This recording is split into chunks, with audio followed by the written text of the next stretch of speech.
What if the same man who preached love, loyalty, and unity of the family was plotting against his own wives in private? What if beneath the smiles, speeches, and vows of forever being together, he kept a secret document that testified to everything being a lie? Ladies and gentlemen, this isn't another sister wives fight. This is a story about a secret will so appalling, so heart-wrenching, that it can destroy Kody Brown's entire business empire.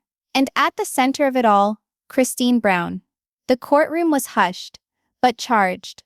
Journalists gripped their pens, cameras went off at every corner, and family drama fans held their collective breath as Christine entered with a folder in hand that had the power to rewrite history. What was in that folder? The exact document that revealed Kody's infidelity. A hidden will that left everything, every home, every penny, every ounce of control, to Robyn and wiped the other wives clean from existence. But Christine wasn't there to play the victim anymore. She was there for her final showdown.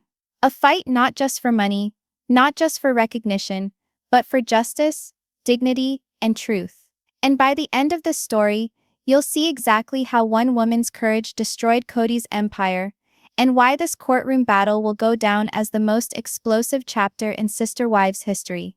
For years, Kody Brown was at the forefront of the Sister Wives universe, smiling for the cameras and portraying himself as a proud patriarch of a large family. He gave speeches on togetherness, painted the picture of an unconventional life filled with love, and smiled for the cameras. But here's the uncomfortable reality. Behind the cameras, behind the delicately constructed speeches, Kody's empire was constructed on control, not unity. This was a man who lived for power. He wasn't merely the husband of several wives, he was the financier, the housing decision-maker, and the ruler of what would happen to the family in the future. To most fans, he seemed like a man juggling an unbalanced life. But to those within the family, particularly Christine, it was apparent Kody's so-called empire was actually a weak house of cards. From the outset, Kody peddled a fantasy that each wife was equally important, that each child was equally loved, that polygamy, his way, could function. He spoke of fairness, of spiritual ideals, of fatherhood and husbandhood committed to all. But with years passing, cracks started to appear. Christine recollects vividly those moments. The late nights when she was overlooked, the family meetings where her opinions were dismissed, and the innumerable times that Kody's choices leaned suspiciously towards one side, towards Robyn. Equality had been promised, but favoritism had been practiced. All of the wives noticed it, but Christine felt it more intensely because she had invested so much of herself in keeping the family together. And then there was the money. With a family that large, money wasn't merely significant. It was everything. Houses, groceries, kids' needs, doctor visits, every dollar counted. And yet somehow Kody always ensured his hand was the one cradling the calculator. He wasn't only the dad of the family, he was the banker, the accountant, the landlord, and the one in control of who got what. The wives had trusted him for years, assuming he had their best interests at heart. But it became increasingly evident that his financial decisions had nothing to do with fairness. Assets mysteriously moved into Robyn's name. Bills which were supposed to be split were silently loaded onto the other wives. And when something was questioned, Kody waved it off with charm or fury. Christine noticed, she kept count. And in the back of her mind, she started to wonder, this was not merely favoritism. It was a plan. The day Robyn joined the family, everything shifted. Initially, Christine attempted to make her welcome, to trust that the family could grow with love. However, it did not take long for Robyn to be the focal point of Kody's life. He stood up for her in disputes. He put her first, he ensured her children were taken care of, at times to the detriment of his own with the other wives. Christine couldn't help but notice what was occurring. So couldn't Meri or Janelle. But whereas they fought against their emotions, Kody didn't care. In fact, he flaunted it. He spent more time with Robyn, gave her more love, and most vitally gave her more security. The so-called House of Equality was in shambles. And Christine was coming to recognize the foundation for what it actually was. A house of cards that was stacked totally in Robyn's favor. Kody's leadership wasn't merely about money or favoritism. It was about control. He dictated the script in front of the camera, crying that he was doing his best as the doting husband. He dictated the family sessions, maneuvering the decisions in his favor. And he dictated the future by keeping everyone in his pockets. Christine wasn't having it anymore. She had lost years of her life to playing the role of wife, mother, breadwinner, and caretaker. But every time she demanded what was hers, she was shut down. The turning point came when she began to hear whispers. Rumors that Kody had created a plan, something more permanent than favoritism, something that could erase her and the other wives completely. At first it sounded impossible. But Christine knew Kody. He was the kind of man who would go to extreme lengths to secure his power. Christine quote, "Suspicions grew stronger when financial paperwork started surfacing in odd places. Transfers, trusts, signatures, it was all too involved to be a mistake." She started quietly digging, fitting the pieces together. The more she looked, the clearer it became. Kody was creating a future where Robyn wasn't only his favorite wife. She was the only one who counted legally. Christine was angry, but prudent. She knew arguing with Kody too early would only result in fiery rows and increased dominance. So she remained silent, building evidence, biding her time. Simultaneously, the rest of the family was already experiencing the backlash. Meri, already on thin ice with Kody, was further pushed away. Janelle, the independent one, saw how much more difficult it was to keep finances separate from Kody's grasp, and Christine, frustrated with being ignored, was growing frustrated. Each family gathering was strained, each financial move was suspect. And meanwhile, Kody pretended all was well, that his kingdom was invincible. But what he had no idea was that Christine was already setting up for the storm. His empire wasn't made of solid stone and brick. It was on shaky ground, and it only took a push to make it crumble down. If there's anything Kody Brown thought, it was that he was untouchable. He believed his charm, his power, and his power of control over the family story made him invincible. But Christine wasn't fooled. She had lived long enough in his shadow to realize the truth. Kody's empire was never ever about love. It was never about equality. It was never about family harmony. It was about one man's ego. And as with all ego-based empires, it was bound to fall. In the stillness of her own home, Christine made a choice. She wasn't going to sit idly by any longer. She wasn't going to allow Kody to wipe out her children's future, or allow him to redraw the family legacy that she had helped create. She knew it wouldn't be simple. She knew Kody would battle back with anger, with manipulation, with every weapon he could muster. But she also knew something greater. The truth was hers.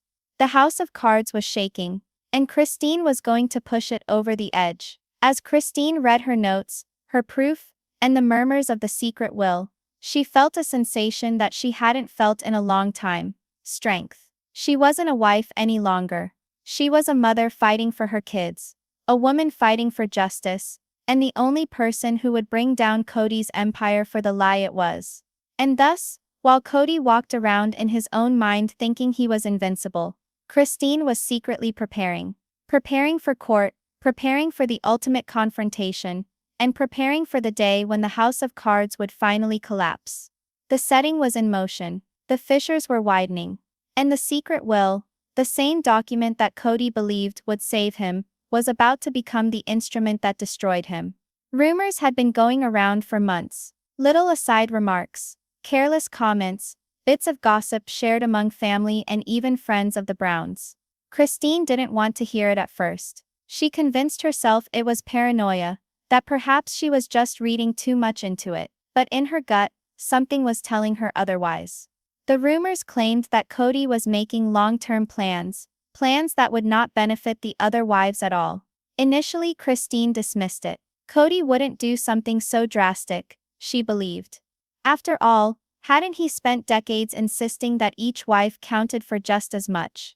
But Christine had lived too long in his shadow to completely ignore the rumors. She knew how controlling Kody was. She knew how many times his words failed to equal his deeds. And the more she thought about it, the more the pieces of the puzzle fell into place. The first definite clue came in the shape of property records. Christine had always been aware of the family's finances. With that many children, that many bills, and that many shared expenses, she had learned to notice. But one day, something odd occurred while going through papers associated with the family property. Various titles had covertly transferred, not into the family trust, not into Kody's umbrella name, but into Robyn's.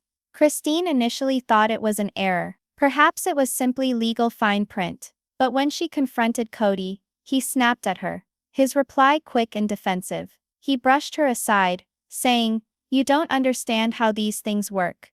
That response lingered in her mind. Because Christine did comprehend. She comprehended enough to realize that something wasn't balancing out. From that point forward, Christine grew more cautious. She started listening to conversations, to agreements, to documents scattered around the house. Kody had always been self-assured, too self-assured. He left breadcrumbs because he believed no one would ever challenge him. Christine began following those paths. Slowly she cobbled together documents, photocopies, and even rumors from people who were close to the family and had witnessed Kody with lawyers. The news they shared was appalling. Kody had drawn up a will, a legal document intended to leave almost everything he possessed, not to the family, not to all the wives together, but to Robyn only. When Christine finally saw a copy of the will, her hands shook. It was worse than she feared. The tone was clinical, deliberate, and unyielding. The will didn't just benefit Robyn, it wiped out the other wives. All of the property, all of the money, all of the family assets was to transfer into Robyn's control. Christine, Janelle, and Meri were spoken about briefly, almost as a footnote, in terms that really didn't give them any rights. It wasn't favoritism any longer. It wasn't merely inequality. It was betrayal in writing. The man who preached love and equality, who vowed togetherness, had sold out the future. Christine sat alone that evening with the paper across her knees. She couldn't eat, she couldn't sleep. Her thoughts ran repeatedly through the years she had forsaken, raising children, keeping the family intact, biting her tongue as Kody paraded his special treatment. And it all counted for nothing now. Her children would receive nothing. Her sacrifices were not even visible. Years of hard work and loyalty were being discarded with a few signatures. Tears rolled down her face, but behind the tears was fire. This wasn't just unfair. It was war. The deeper Christine dug, the more she understood that the will was not a single act of betrayal. It was one in a pattern. Kody had been secretly transferring assets. He had been aggregating control of the family businesses. He had been keeping Christine out of significant decisions, more often than not only informing her at the last minute. There was one hair-raising moment. Christine eavesdropped on Kody speaking with an associate, his arrogance dripping from his voice. "I created this family. When I'm dead I get to choose who continues it. And only Robyn is good enough for that task." Those words haunted her. They weren't just about money. They were about erasure. Christine knew she couldn't fight this battle alone. Quietly she began reaching out. Janelle, who had always been practical, was horrified when she learned the truth. Meri, though estranged from Kody, admitted that she wasn't surprised.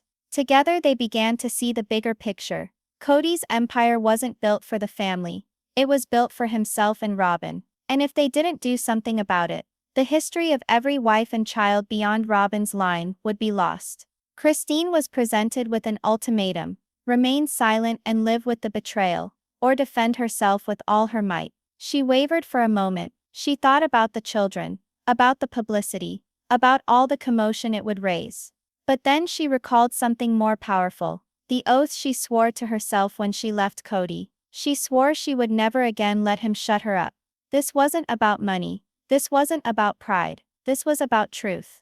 And so Christine made her choice. She would reveal the will. She would fight in the court of law. And she would not give up. No matter how unpleasant it was to be. Prepared for weeks. Christine's attorneys constructed the case. Her supporters stood behind her. Each late-night call, each piece of paperwork filed, each hushed word conversation was a step closer to the tempest brewing ahead.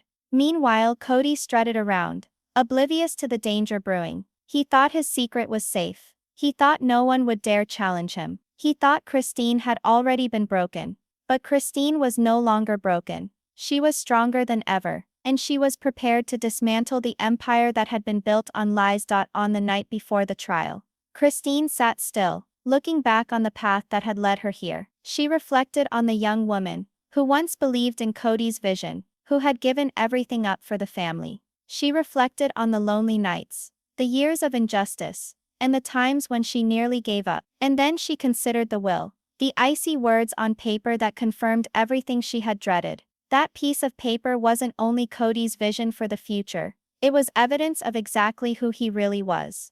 Christine shut her eyes and whispered to herself, "Tomorrow the truth wins." And with this, Christine stepped into the storm.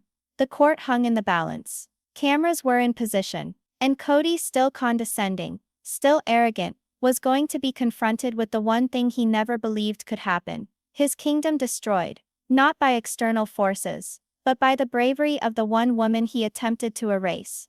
The secret will was out, and soon the world would be told. The courthouse towered like a fortress, its towering stone walls casting long shadows on the crowd outside. Photographers, reporters, and inquisitive fans stood shoulder to shoulder, anticipating the trial, which had already been dubbed the Brown family showdown. Christine was there first. She emerged from the car with quiet assurance, a fire in her eyes. Wearing a plain but razor-sharp suit, she carried a folder packed with papers, the very documents that would determine the destiny of the empire she helped build. In minutes after, the crowd went wild as Kody arrived. He stormed out of his SUV, face set, shoulders back, his scowl half anger, half arrogance. And directly behind him was Robyn, already wiping away tears, eyes red as if she had rehearsed this act. The lines were drawn. Within, the courtroom hummed with expectation. All was aware that something would soon be blown.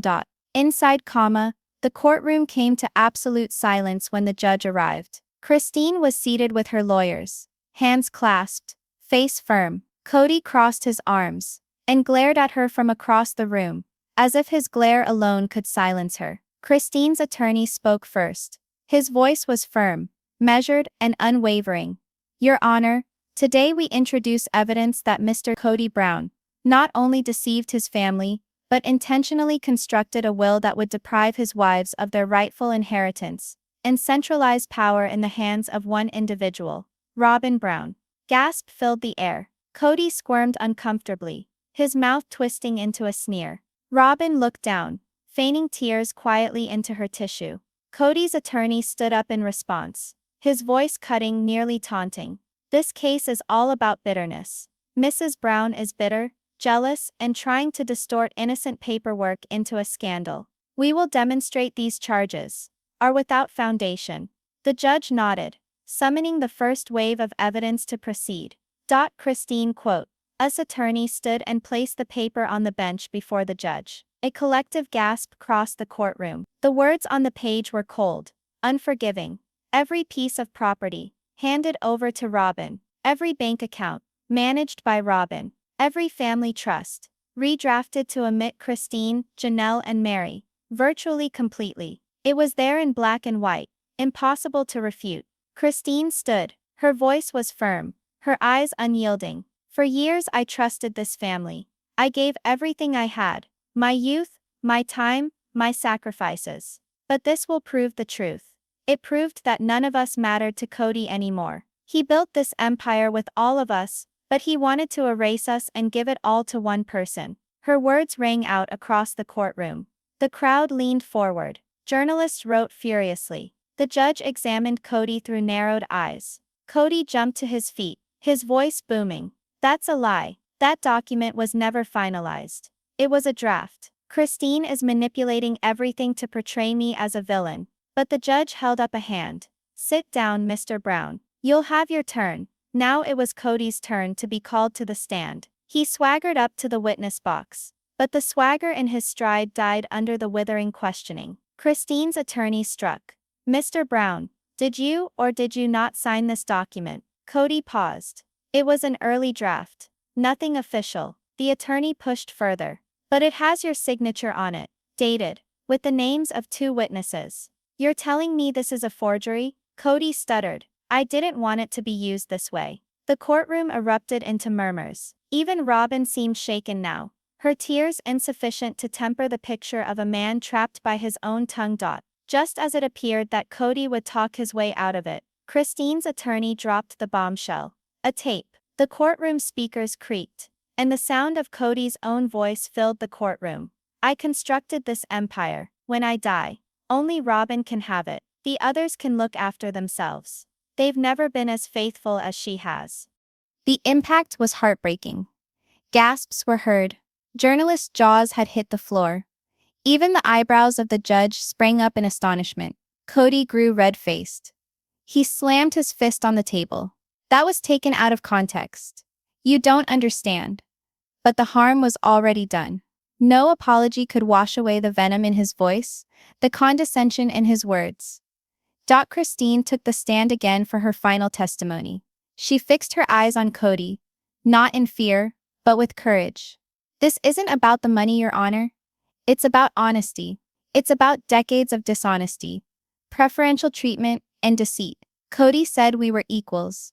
But this will establishes what we always knew, that he only cared about one woman. Today, I stand not only for me, but for every wife who made a sacrifice, every child who deserves a tomorrow, and for the truth that Kody attempted to hide. Her voice cracked a little, but she didn't hesitate. The courtroom burst into applause until the judge commanded order. Kody's attorney struggled desperately to salvage what was left. But the case was slipping away from him. The evidence was too great. The signatures, the tape recording, the testimony, all told the same story.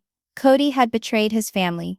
Robyn wept silently in the distance, her tears now sounding empty, even staged. For years, she had been hidden behind Kody's favoritism. But here in court, there was no secrecy. Kody slumped, his eyes a mixture of fury and fear. Once, the man was respected. Now he resembled a desperate man hanging on by his excuses. His empire was falling apart, and all could see it. The judge concluded the session by leaning forward, his voice stern and measured.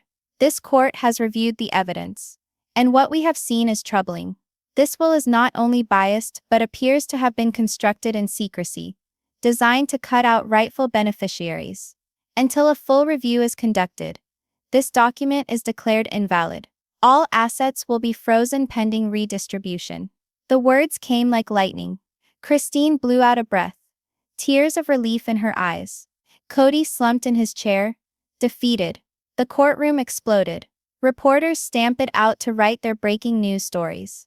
The fans of the family drama tweeted angrily online. The world now knew the truth. The great patriarch had betrayed his wives and Christine had brought him low.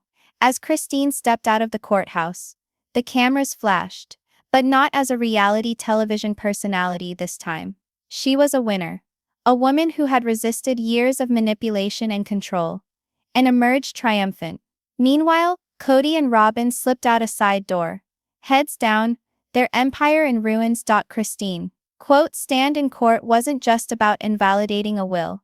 It was about reclaiming her dignity, her children's future, and the truth of what really went on behind the polished facade of sister wives. She had confronted the man who once dominated every part of her life, and shown that he was capable of defeat, beneath the bludgeon of rage, yes, but also beneath the hammering force of truth. The trial wasn't Christine's last hurrah. It was the beginning of Kody's end. The judge's decision still echoed in all of their minds. This will is invalid. All property is frozen pending redivision.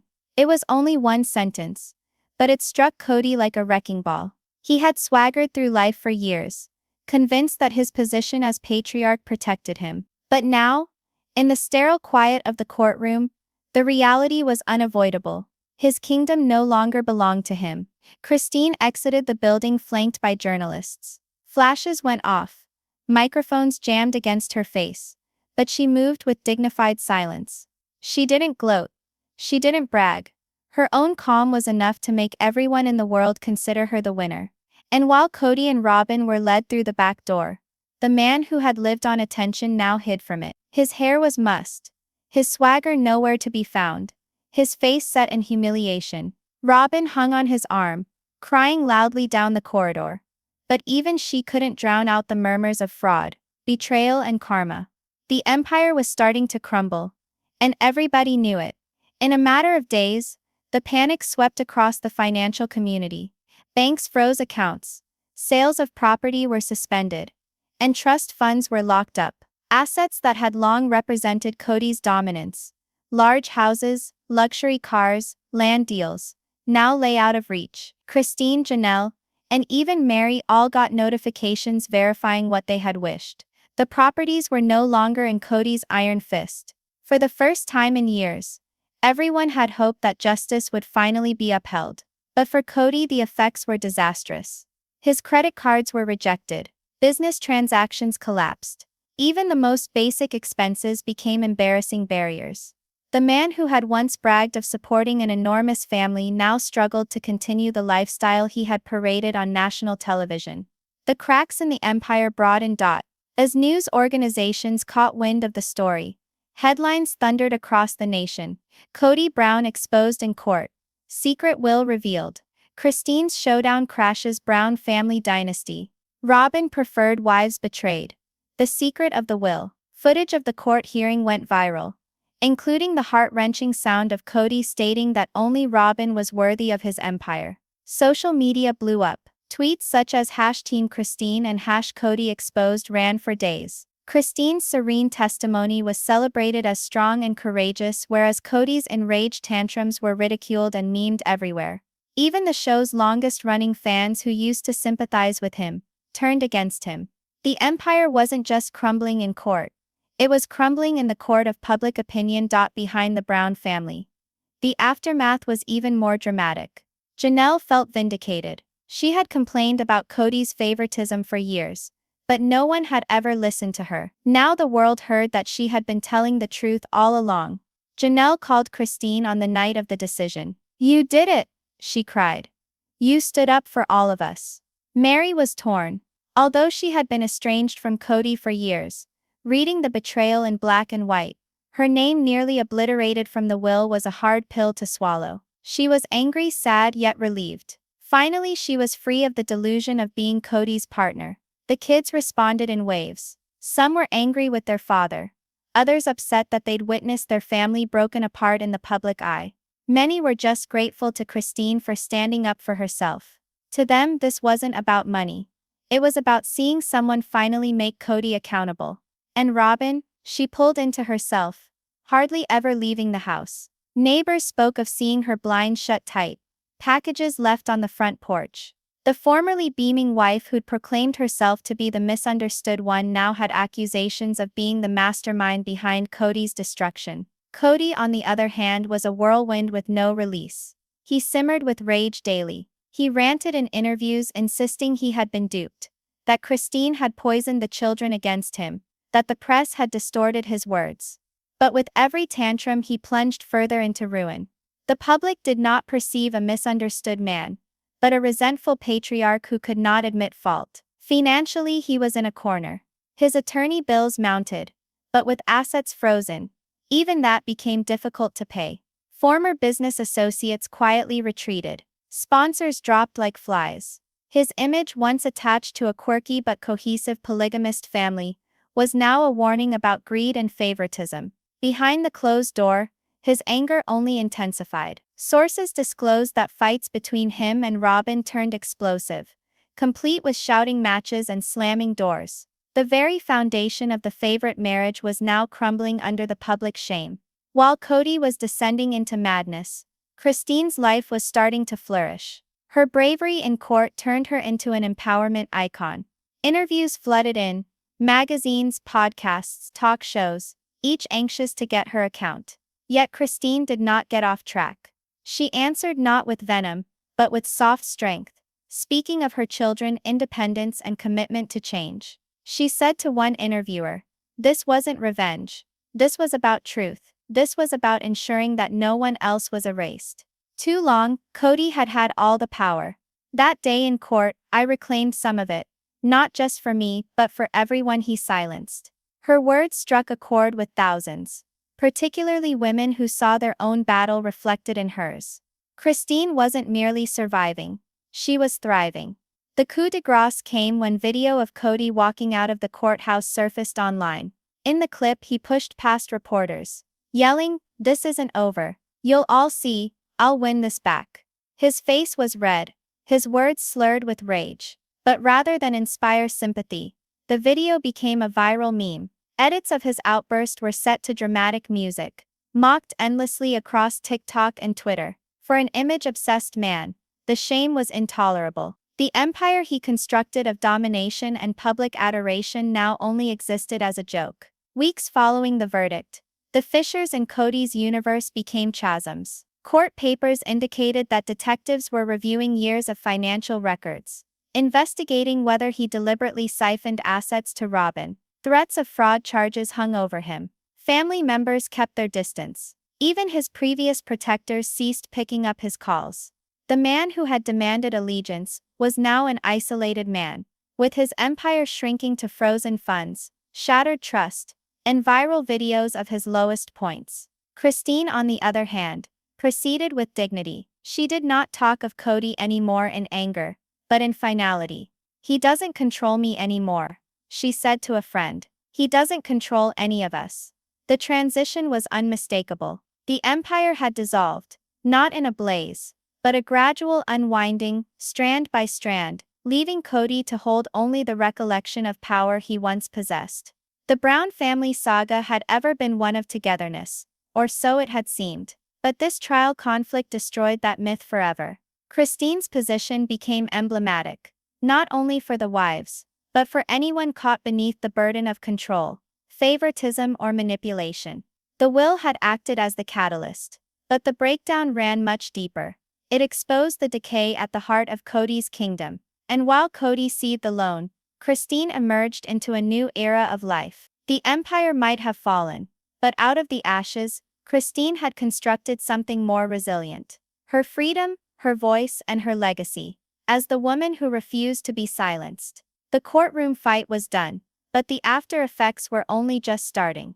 Over the weeks that followed, the once powerful Brown family empire dwindled to a shadow. The mansions that once shone with prosperity stood in ghostly quietness, some going for sale quietly. Bank accounts stayed frozen under court instruction, and lawyers hovered like vultures over what was left. For Kody, each day was a harsh reminder of what had been taken away from him. No longer the patriarch at the helm of a vast empire, he was now a figure stripped of authority, his name forever connected to the act of betrayal. For Christine, though, each dawn brought with it liberation. For the first time in decades, she wasn't waking up in a life dictated by Kody. She was free to dream, to start over, and to exist without fear. The empire had fallen, but Christine had lived. She had not only lived, but she had prevailed. Kody withdrew into isolation. His phone rang less and less every day. The calls from attorneys, the only steady stream. Friends ceased to respond. Business associates broke with him, and even his own relatives distanced themselves. The leader who had demanded unconditional allegiance was forsaken. Worse, his money collapsed. With bank accounts frozen and properties locked in litigation, he could not sustain his lavish ways. The man who used to boast of his riches now owned an old truck, his anger swelling with every indignity. He snarled in occasional public outings. "This is all lies," he growled at one journalist. "Christine poisoned everyone against me. She destroyed this family." But his words only furthered his fall. Instead of sympathy, the world witnessed bitterness. Instead of authority, they saw desperation. And maybe the biggest wound of all, his kids. Most of them cut him off. Some publicly shamed him on social media. Others wouldn't come near him. The legacy he'd envisioned for himself, children who would love and support him, was lost. He was isolated. A king without a kingdom. Robyn, the preferred wife, also got hit with the fall. For years she had been protected by Kody's affection, his cover, his preference. But now the spotlight grew harsh. Neighbors gossiped about her involvement in the will. Internet critics branded her the puppet master, the person who convinced Kody to rewrite his empire in her name. Whether real or not, the perception became reality. She became a villain in public perception, her crying reduced to crocodile acts. Within her own home, matters were worse. Kody's rage, previously latent, now boiled over frequently. Their fights were loud, acrid and laced with recriminations. What was once portrayed as the perfect marriage came to resemble an enclosure. Robyn had hoped to be the hub of Kody's world, but that dream was now a nightmare that she could not shake. For Christine, Janelle, and even Meri, the meltdown of Kody's empire was freedom. Janelle welcomed independence. She started taking care of her finances, venturing out into new business ventures, and doing more with her children. Without the shadow of Kody over her head, she thrived. Meri, although hurt by betrayal, also healed in distance. She no longer held onto the false expectation of Kody's love. Rather, she looked inward, doing things such as healing, traveling, and rediscovering herself. Christine, though, was at the center of the story. The woman previously relegated to being the quiet wife had become the embodiment of strength. Interviews, book contracts, speaking tours. Her words mattered, not as rumor, but as hope. Together the women forged a new union, no longer bound by Kody's dictate, but by mutual liberty. What Kody had dissolved, they recreated on their own terms. Christine didn't rub her win in anyone's face. Instead, she used her voice to empower. She went on talk shows, her message resonating. For years I believed that silence was strength. I believed that loyalty required me to give up my voice. But silence shields nobody, and loyalty without respect is slavery. The day I stood before that courtroom, I chose myself, and I want every woman watching to know, you can choose yourself too. Her words went far beyond the sister wives community. She was a symbol for strength, a voice for the voiceless. Even her children saw the difference. They saw a mother who no longer cried in secret, who no longer lived in fear of being erased. Instead, they saw a woman standing tall, unshaken, and free. Documentaries were announced. Streaming platforms lined up for exclusive rights to Christine's story. One network teased The Real Sister Wife, Christine's Untold Battle. Booksellers said there was a spike in interest in books on empowerment, surviving divorce, and becoming financially independent, attributing the phenomenon to Christine's tale of inspiring women to change. The hitherto united Brown family story split apart. Kody's name was associated with scandal, whereas Christine's became a word for surviving. She had evolved from a secondary character to the protagonist of her own life. As Christine succeeded, Kody's desperation intensified. He appealed, maintaining the will was valid, accusing Christine of deceiving the court. All efforts ended in failure. Judges rejected his claims. Attorneys slowly withdrew their services from his case, and debts mounted higher. He even posted a video online at some point, his voice trembling with anger. You all think Christine is a hero. She's a liar. She broke up this family. She broke me. The video went viral, only not the way he had imagined. Rather than sympathy, it engendered ridicule. People likened him to a deposed king, seething as his empire burned. Memes filled timelines, mocking his tantrums. The empire wasn't lost. Lost implied that it might be found. It was trashed by his own hand.